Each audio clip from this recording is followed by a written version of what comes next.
너는 너무 영민하구나. 슬플 만큼.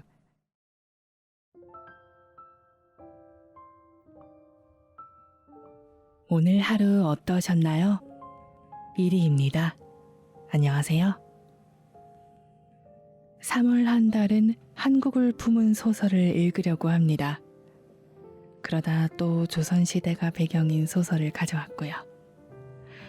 그런데 읽으면서 이거 내가 생각한 것과 많이 다른데? 그런 생각을 했어요. 사실 제가 책을 고를 때 줄거리를 자세히 읽는 편이 아니거든요. 그 편이 훨씬 재미있지 않나요? 그래서 이 책도 저 궁중의 이야기이고 로맨스가 있고 여자들의 이야기이다 라고만 알고 시작을 했어요. 안정가옥 출판사의 소설이라 그런가? 괜히 지난번에 읽은 상사뱀 메소드 생각도 많이 났고요. 놀람의 연속이면서도 마음이 짠해지는 그런 이야기였습니다. 꽃이 부서지는 봄. 도입부 부분 읽어드릴게요. 이제 이 책의 표지처럼 꽃이 필 날이 오겠네요. 일교차 조심하시고요. 좋은 밤 보내세요.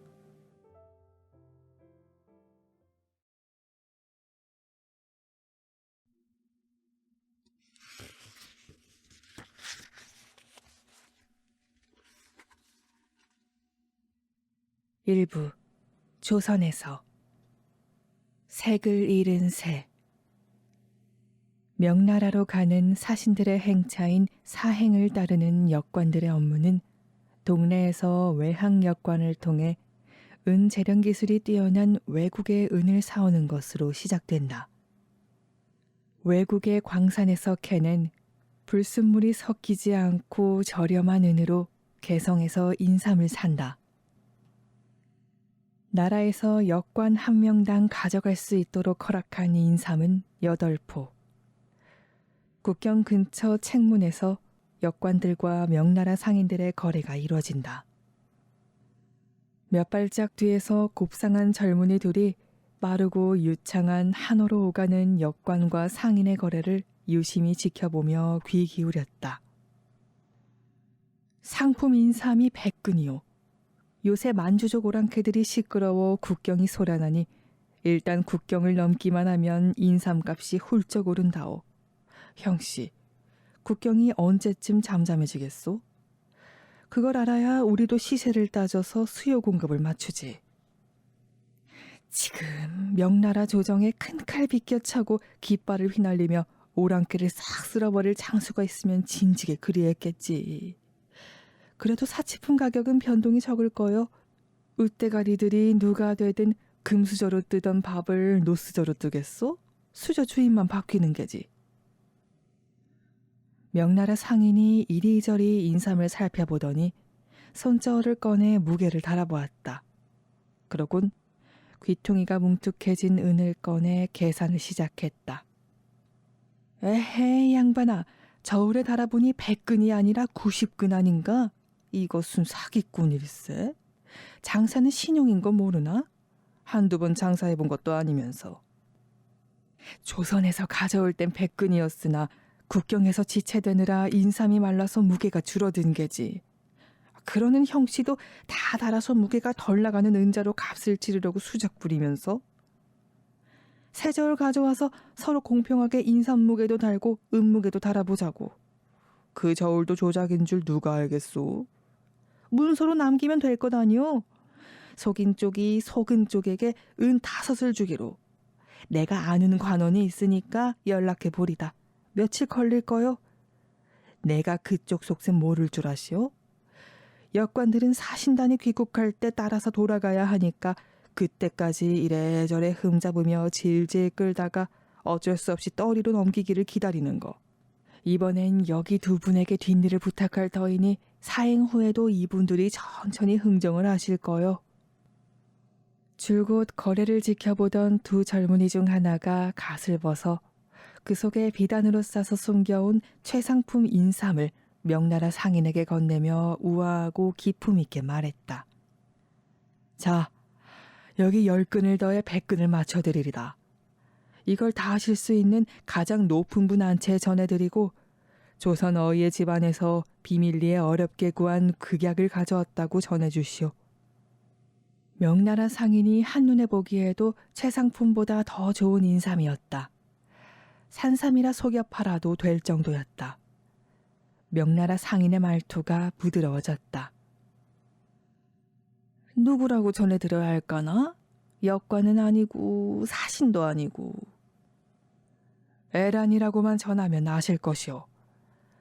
그 옆에 있는 분은 뭐라 해야 하나? 이분은 이런 일에 끼지 않을 테니 아실 필요 없소. 워낙 고귀하신 분이라. 에란의 말끝이 비틀렸다. 에란은 제주에서 올라온 말총으로 만든 갓을 다시 비스듬히 쓰고 배곡 각근을 맨 뒤 고개를 외로 틀었다. 역관들이 사신들을 따라 북경으로 향하고 에란과 갓을 똑바로 쓴 에란 또래 젊은이는 책문에 남아서 명나라 상인이 연결해줄 인맥을 기다렸다. 에란은 조선에서부터 챙겨온 조보를 이제야 펼쳐보았다. 어지러운 조정에서 이번에는 누가 실각하고 누가 승진했는지 알기 위해서였다. 역관인 에란의 아버지는 누구에게 줄을 댈지 기민하게 대응하기 위해 임금의 명령, 왕에게 올라오는 보고서와 소장, 관리들의 인사이동이 실리는 소식지인 승정원 조보를 뒷돈에 웃돈을 얹어 구해보았다.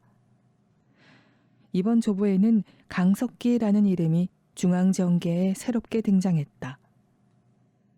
반정으로 즉위한 임금은 신하를 믿지 않았다. 함께 반정을 도모했던 공신들마저도. 그런 임금의 곁에는 공신이자 간신인 김류와 김자전만이 남았다.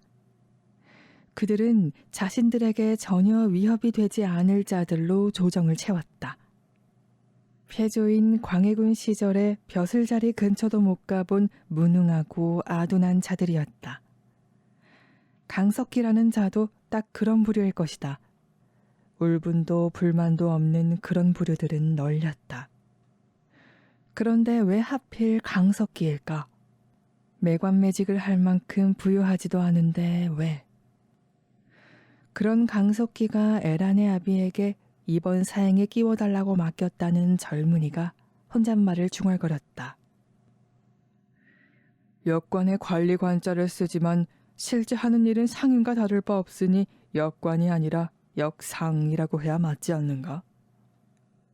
에란은 그 말을 똑똑히 들었지만 아무 대꾸도 하지 않았다. 역관은 말을 전하는 사람이지 자기 말을 하는 사람이 아니다. 국가의 기밀을 알아도 모른 척해야 목숨을 부지하는 사람이다. 아마 그래서 에란의 아비도 이 도련님이 강석기와 관련되었다고만 하고 입을 닫았을 것이다. 강석기에게는 아들이 5 있다. 이 도련님은 그 5 가운데 누구도 아니다. 강석기는 에란의 아비에게 이 사람에게 한어와 만주어를 가르쳐 역관들과 함께 국경을 넘게 해달라고 부탁했다. 에란이 같은 중인이라 친분이 있는 의원의 집을 드나들며 갓난아기를 돌연사 한 척 죽일 수 있는 독약 따위를 제조하는 방법을 배우는 동안 이 도련님은 에란의 집에 와서 역과에 응시하지 못하는 에란과 같은 책을 배웠다. 과거에 응시하지 못할 역관들이 양반인 사신들의 말을 옮기기 위해 읽는 소학, 논어, 맹자, 그리고 당태종의 언행록인 정관정요, 전쟁터에서의 전략에 관한 손자병법, 대국 황제들의 통치 철학을 담고 있어 조선 사대부가 다스림에 있어 거울로 삼는다는 통감저료 같은 역사서. 역관인 에란의 아비는 딸인 에란을 역관처럼 키웠다.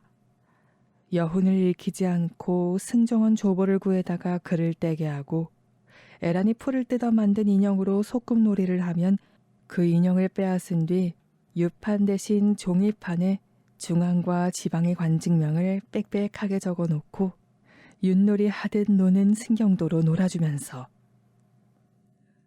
에라는 장남으로 키워진 딸이었다. 어머니가 아니라 아버지의 딸이라는 것이 에란의 은밀한 자부심이자 내밀한 불안이었다. 살아있는 물총새의 시퍼런 깃털을 뽑아 장식한 휘황한 점치 머리꽂이를 보고 죽은 물총새를 떠올리듯이 점취를 세공하듯 아버지가 오래 공들여 만들어낸 딸인 에란이 무능하면 아무도 에란을 대우해주지 않고 눈길도 주지 않을까봐. 에란의 아버지는 딸을 이번 사행의 진짜 임무에서 배제했다. 강석기가 찔러넣은 사람을 데려온 것이 이번 사행과 관련이 있을까? 에란은 끈질기게 아버지에게 이 수상한 동행인에 대해 물었다. 누군지도 모르는 반가도련님을 중인의 집에 들여 가르치고 사행에까지 동행시켜도 되나요? 젊은 나이에 떡하니 과거급제에 시강원에서 세자 가르친다는 정례경이가 보증한 인재라더라.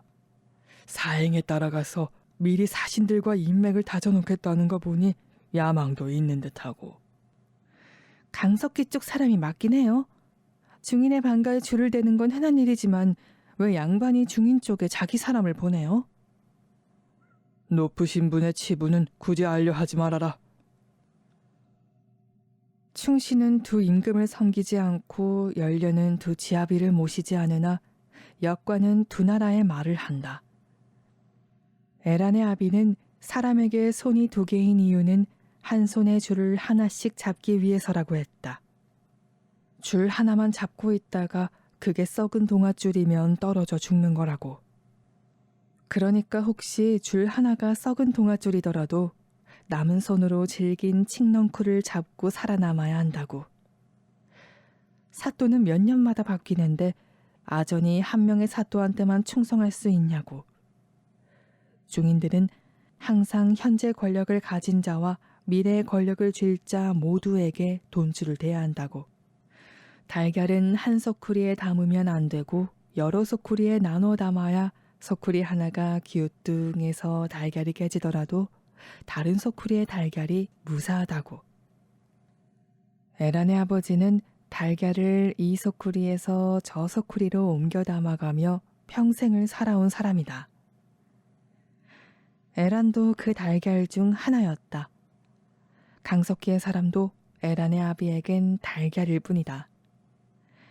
강석기의 달걀은 왜 사신들을 따라다니지 않고 역관 무리에 끼어다닐까? 달걀이 입을 열었다. 사신들은 문서 전달하고 명나라 명사들과 친교나 싸울 뿐 그 문서를 쓰는 실무는 역관들이 다 하니까 사신이 아니라 역관을 따라다니려고. 정치한답시고 모략질이나 하는 어르신들은 한심해. 에란의 아버지는 왜 에란을 강석기의 먼 친척이라고 둘러댄 젊은 사내와 단둘이 남겼을까? 에란을 이자의 첩으로 들여 혼맥을 맺으려는 속셈일까? 아버지가 이 사내를 역관들의 진짜 거래에는 끼워주지 않는 걸 보니 역관보다는 사신 쪽으로 본 모양인데 에란은 이 껍데기를 깨고 말랑한 흰자를 보고 싶었다. 역관들이 문서나 쓰는 줄 아시나 본데요. 우리는 그런 문약한 선비들이 아니에요. 세작질을 하고 명나라 고위급들에게 뇌물을 먹여가며 정세를 판단하고 은밀한 임무를 수행하지요. 황궁과 국경의 상황이 어떠한지 술잔을 기울이고 말끝을 흐리며 묻고 다녀요. 에란 또래의 사내는 묵묵히 에란의 입술이 다시 벌어지기를 기다렸다. 에란도 어디까지 말해도 될지 헤아리며 사내의 눈을 보다가 말을 이었다. 이번 사행에서는 원나라가 고려에 그랬듯이 새로운 중원의 주인이 조선을 침략할 경우를 대비하여 화학의 원료인 염초를 밀수입할 거예요. 겉으로는 상의원에서 쓸 귀한 염료와 내의원에서 쓸 희귀한 약재를 사는 걸로 위장하고. 그게 역관의 실무랍니다. 사람들은 흔히 역관이 남의 말이나 따라하는 앵무새라지만 사실 역관은 집박이 둥지에 자기 알을 밀어넣는 뻐꾸기다. 집박이 새끼인 척하고 집박이에게서 먹이를 받아 먹는 뻐꾸기 새끼 같은. 고고한 학인 척하는 양반들이 할 수 있는 일이 아닌데 곱게 자란 도련님이 오기를 부렸다. 나도 할 수 있어. 역관이 장사나 한다고 멸시하시는 도련님은 못하세요. 실무에는 돈이 들죠. 하지만 조정에선 역관에게 나란 일을 시키면서도 녹봉은 주지 않아요. 역관이 알아서 어떻게든 하라고 하죠. 명나라 외부로 반출되면 안 되는 염초를 들여오다 발각되어 외교 문제가 되면 돈에 환장한 역관 개인의 일탈이라며 꼬리를 잘라버리려고요. 도련님은 꼬리가 될 수 있어요? 꼬리 치지 못하는 개새끼가 개새끼인가? 꼬리 중요하지. 도련님께선 조선이 겨우 개새끼인가요? 그거 강석기 대감의 가르침인가요? 내 생각이지. 나는 고루한 방가 어르신들과는 달라. 네 생각은 어때? 정말로 만주족이 명나라를 무너뜨릴 것 같아? 만주족이 국가를 세우고 조선과 수교하면 역관에겐 이익이죠. 고매하신 양반들은 오랑캐와 인사도 나누기 싫다며 역관에게 모든 걸 맡겨버리고 체면이나 차릴 테니까요. 스승님께서는 명나라가 망할 거라 하셨어. 명나라가 조선에 파견한 모문룡 장군은 섬에 처박혀 백성들을 괴롭히고 군량이나 계속 요구하는 무능한 무관인데 명에서는 그런 모 장군을 대체할 인물도 없다고. 조선도 모 장군을 쳐다보는 거 말고는 아무것도 못한다고. 스승이라면 정례경이라는 분이신가요? 세자에게 공자왈 맹자왈 글줄이나 가르치면 되는 말단 강원이 쓸데없이 국제정세에 관심 가져보았자 명줄만 짧아지죠. 이런 살벌한 정국에 될성 부른 나무는 떡잎을 틔우자마자 뽑혀나가기 십상인데요. 책문의 상인에게서 연락이 왔다.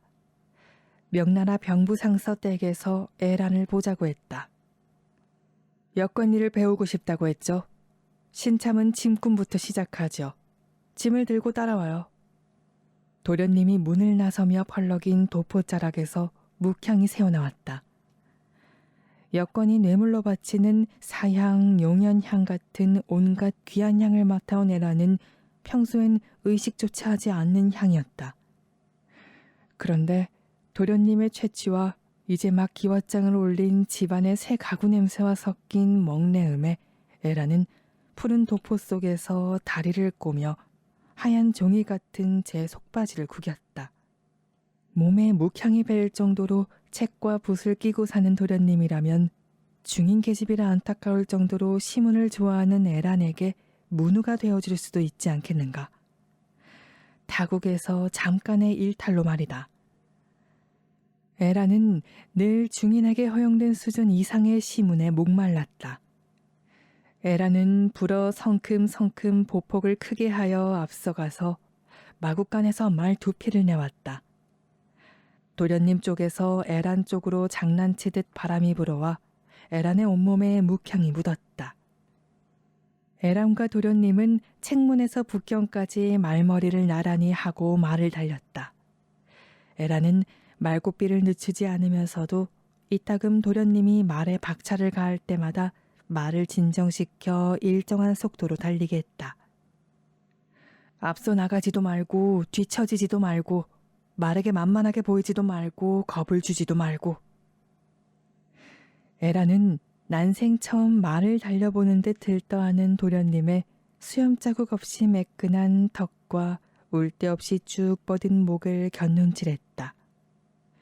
사내 구실을 못해서 대를 이을 수 없을 거라 밖으로 돌리는 아들일까. 도련님은 그런 애란의 시선을 눈치채지 못하고 고개를 들어 널찍이 펼쳐진 이국의 하늘만 보았다. 애란의 아비는 애란에게 남장을 시키고도 모자라 애란의 숙소를 다른 역관들과 따로 잡았다. 아무리 어려서부터 아는 아버지 친구라 해도 사내는 사내라서 아무리 공무 중이라 해도 집 떠나서 해이해진 사내가 어떤 일탈을 저지를지 모른다고 했다. 혹시나 사고가 나면 계집애인 에란이 설마 아무것도 몰랐겠냐고, 다 알면서도 여기까지 따라온 거 아니냐고 다들 손가락질할 거란 것도 에란의 아비는 잘 알았다. 그러니 에란을 이렇게 오래 외간 사내와 단둘이 둘 리가 없었다. 에란은 아버지의 의도를, 도련님의 정체를 짐작해보려 애썼다. 병부상서 댁에 도착하니 마중 나온 시비가 손님을 접대하는 안채 공간으로 에란을 안내했다. 에란은 도련님도 따라오시라고 손짓한 뒤 시비에게 괜찮다고 고개를 끄덕여 보았다. 에란은 더 이상 도련님의 정체를 궁금해하면서 시간 끌기 싫었다. 높으신 분께서 치부를 드러내지 않으신다면 아래 것이 먼저 비밀을 보여드려야지. 도련님은 어떤 반응을 보일까? 에라는 발목까지 내려오는 도포를 벗었다. 무늬가 들어간 은은한 빛깔 비단으로 지은 감나가 보이는 치마 저고리가 드러났다. 갓을 쓰지 않은 에라는 속을 알 수 없이 표정 없는 얼굴이었다. 하지만 눈꼬리와 입꼬리를 살짝 움직이는 것만으로 변검술사가 가면을 바꾸듯 순식간에 요염한 계집도 순진한 아씨도 될 수 있다. 에라는 흘긋 도련님의 얼굴을 보았다. 눈썹 하나 움직이지 않고 평온한 표정이었다. 놀라는 기색이라곤 전혀 없었다. 살짝 웃었던 듯도 했다. 도련님은 이미 에란의 아비에게서 에란이 계집이라는 사실을 들어 알고 있는 듯했다. 에란은 자신이 도련님의 정체를 몰라야 하는 이유를, 도련님이 여기까지 온 이유를 여전히 알 수 없었다. 도련님은 접견실에 남고 에란은 시비를 따라 안채 깊숙이 들어갔다. 에란은 치맛자락을 들어 수놓은 비단신 앞코를 보이며 병부상서댁 안채 문지방을 넘었다. 에란은 신비한 조선 의술을 지닌 비밀스런 손님이었다. 에란은 사행 전에 아버지가 들려준 역관 홍순원에 관한 이야기를 떠올렸다. 선조 때 역관 홍순원이 사행길에 기루에 들렀는데 소복 입은 기생이 들어왔다. 부모의 장례를 치를 돈이 없어 기생이 되었다는 말에 홍순원은 그 여인의 몸값을 지불하고 여인을 자유롭게 풀어주었다. 이후 그 여인은 병부상서의 후처가 되었고, 병부상서는 후처의 은인에게 은혜를 갚기 위해 외란 때 조선의 파병을 추진했다. 세상을 움직이는 건 사내지만 사내를 움직이는 건 계집이다. 에라는 사내인 역관이 넘보지 못하는 안채에서 홍순원이 했던 일을 하려 한다. 만약 오랑캐가 쳐들어온다면 명나라가 또 조선에 군사를 보내게 해야 한다. 병부상서의 애첩이 이번에 회임을 하였다지. 에라는 상서의 정실 부인에게 귀한 약을 건네고 정보를 얻으려 한다. 애첩의 죽음을 계기로 에란에게 호의적인 정실 부인이 병부상서의 마음을 차지한다면 조선에 아무런 관심이 없는 병부상서의 마음을 돌릴 수도 있으리라. 에라는 걸음마다 속치마 속에 감춘 독약 주머니의 촉감을 음미한다. 내의원에서 구해달라고 했다는, 저 멀고 먼 서양에서 건너 왔다는 무척 비싸고 희귀하고 새끼 손톱보다 더 작아서 잘 보이지도 않는 극미량의 극약이었다. 입가에 스치기만 해도 피부가 검푸르게 변하고 얼굴의 7구멍에서 피를 쏟으며 고통스럽게 죽는다고 했다. 그런 독을 찾는 이는 대체 어떤 악인일까? 어떤 이유로 누굴 죽이려고? 그러나 에라는 아무것도 묻지 않았다. 괜찮니? 무슨 일 있었어? 에란을 기다리던 도련님이 물었다. 고관대작 부인의 욕구를 충족시켜줬어요. 사내들이 해결해주지 못하는.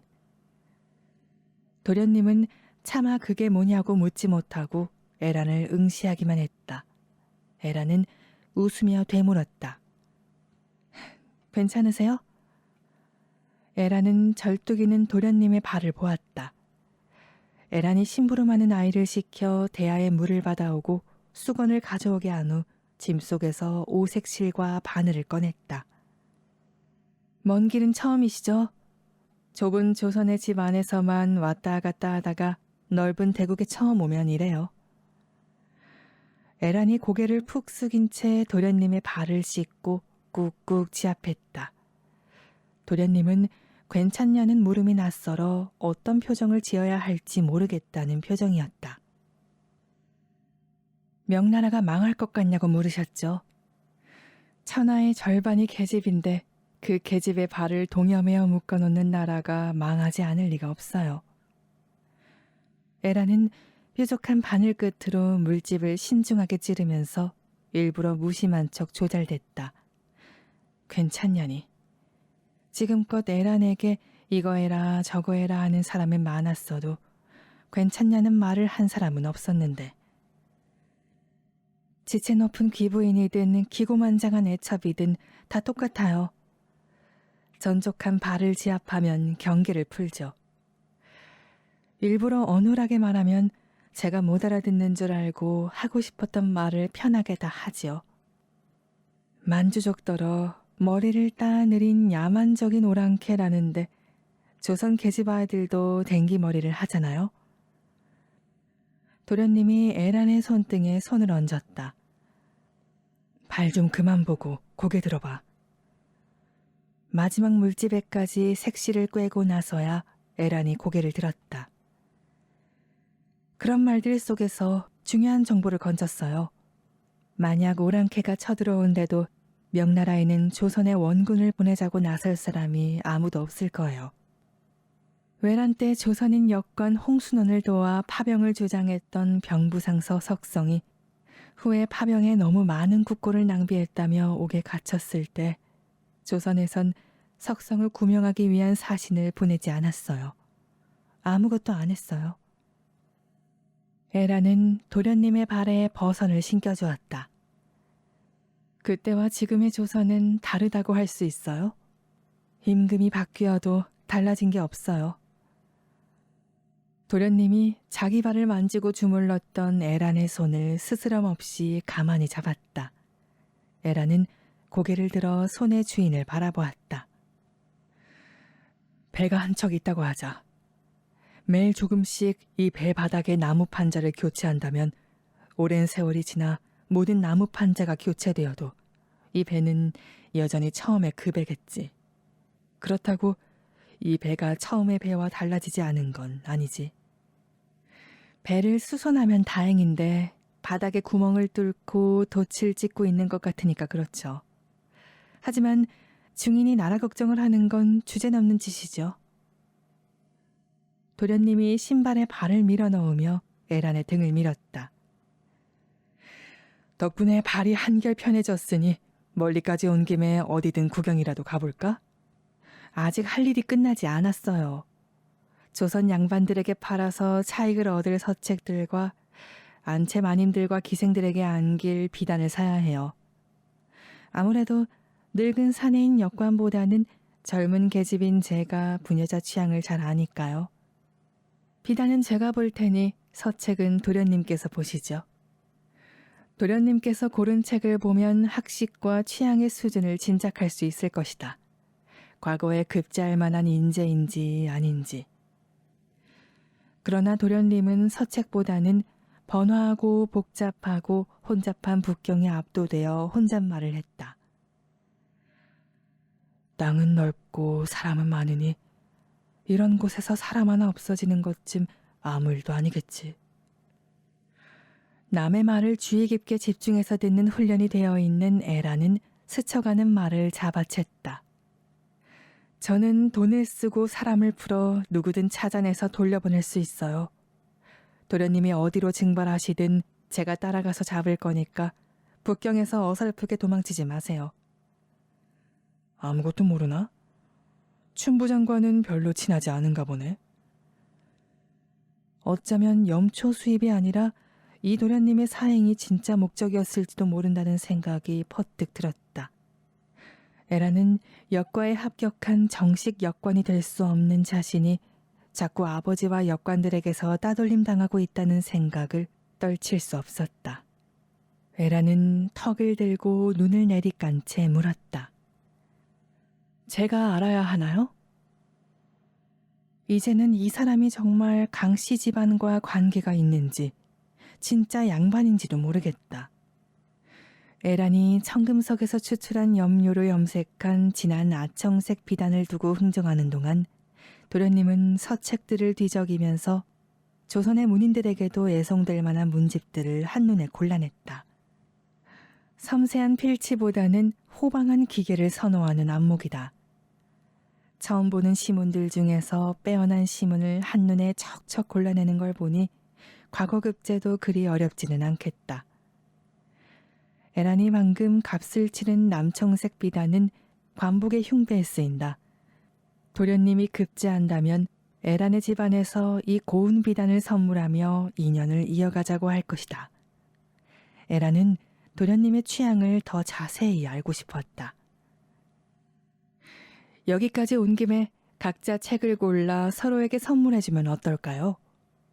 정표처럼? 물건은 세월이 지나면 닳거나 사라지지만 책 속 구절은 마음에 오래 남아 어느 쓸쓸한 밤에 문득 떠올라 위로가 되니 정표보다 더 귀하지요. 에란과 도련님은 동시에 똑같은 책에 손을 뻗었다. 목란사였다. 나라의 전쟁이 나자 늙은 아비와 어린 동생을 대신해 목란이라는 여인이 남장을 하고 전장에 나가 12해 동안 수많은 공훈을 세우고 고향에 돌아온다는 내용의 서사시였다. 고향으로 돌아온 목란은 갑옷을 벗은 뒤 여복을 입고 화장을 한다. 그제야 전우들은 목란이 여인이었음을 알아채고 놀란다. 목란은 전쟁 영웅이었으나 여인이었기에 황제는 목란에게 병부를 맡기지 않았다. 그 후 목란이 다시 배 짜는 여인으로 살았는지 전장을 그리워했는지 혼기를 놓치고 늙은이의 후처로 들어갔는지 어떻게 살았는지는 나와 있지 않다. 책 위에서 에란과 도련님의 손끝이 닿았다. 에란은 도련님의 각근을 잡았다가 놓았다. 사내는 혼자 국경도 넘을 수 있지만 반가 규수는 그러면 안 되었다. 강석기에게는 아들이 5, 그리고 고명딸이 있었다. 12해 동안이나 전장에서 함께 구르며 목숨 걸고 싸운 전우들이 정말로 목란이 여인인지 몰랐을까? 알고도 모른 척 했겠지. 목란의 정체가 드러나면 목란을 바로 집으로 돌려보내야 할 테니까. 더 이상 막사 안에서 함께 시시덕거릴 수 없을 테니까. 목란은 전쟁이 끝날 때까지 사내여야만 했다. 대체 강석기는 무슨 생각일까?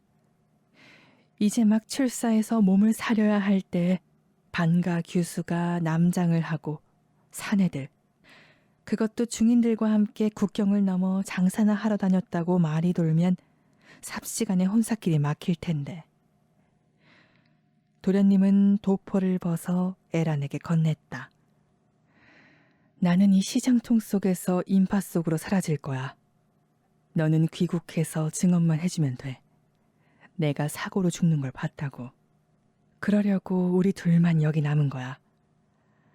뭐라고 하는 게 제일 그럴싸할까? 처음 보는 신기한 수레들을 기웃대다가 치었다고 할까? 도포를 찍고 짐승의 피를 바르면 다들 믿어줄 거야. 대감마님도 알고 계세요? 따님이 남장하고 타국에서 죽었다고 알려지면 가문의 평판이 추락할 텐데요.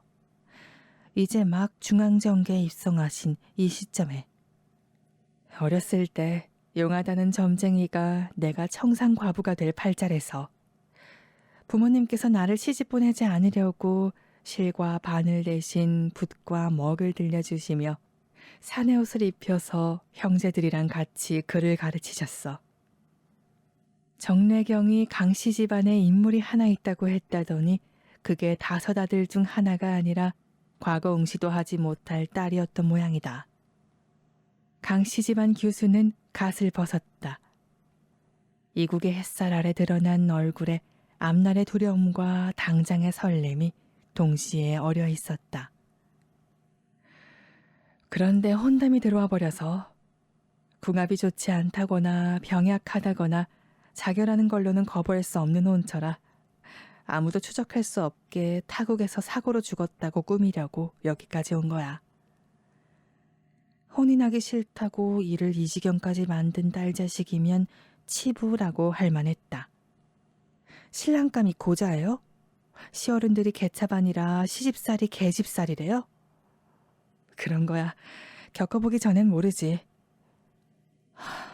솔직히 말씀드릴게요. 기분 나쁘게 듣지 마세요. 아기씨 집안은 지금 얼른 유력한 가문과 사돈을 맺어야 하는 처지인데 철부지처럼 뭐 하시는 거예요? 사내는 싫고 계집이 좋기라도 해요? 지나치게 유력한 집안이라 두려워서 그래. 아무런 뒷배도 없는 우리 아버지가 그런 집안의 사돈이 되면 여기저기서 견제만 받고 줄 위를 위태롭게 걷듯이 숨도 제대로 못 쉬고 사셔야 해. 얼마나 대단한 집안이길래 그래요? 네가 그걸 알면 안 돼. 그건 너의 춘부장도 모르셔. 그런 혼담이 오갔단 게 밖으로 새나가선 안 돼. 알았어요. 묻지 않을게요. 그런데 그 정도 집안에서 왜 아기씨 집안에 혼담을 넣어요? 그 집에 꿔준 돈이라도 있어요? 그 집에선 왜 믿지는 장사를 한대요?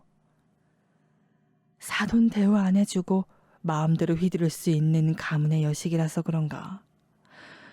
글쎄, 아버지께서 내가 남편 잡아먹을 팔자에 사내 옷을 입혀 기른 드센 계집이라 하셨는데도 상관없다고 했다더라. 그게 아비인가? 갑자기 얼굴도 모르는 그댁 아드님이 불쌍해지던데. 애란이 발끈해서 이죽댔다.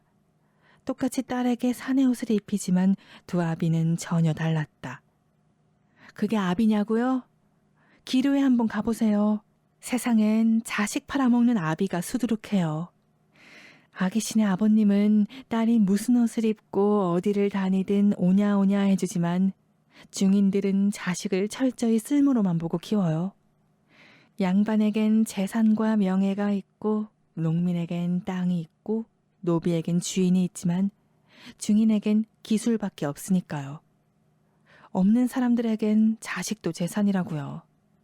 하지만 자식이 혼인해서 행복하길 바라는 건 어느 부모나 마찬가지니까 분명히 춘부장께서도 애란이 더 듣기 싫다는 듯 말을 잘랐다.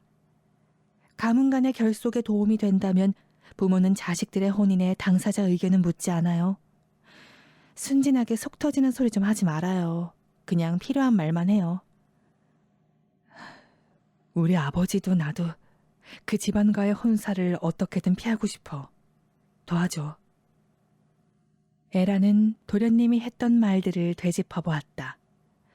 전처 소생과 후처 소생이 갈등하는 집안인가 보다.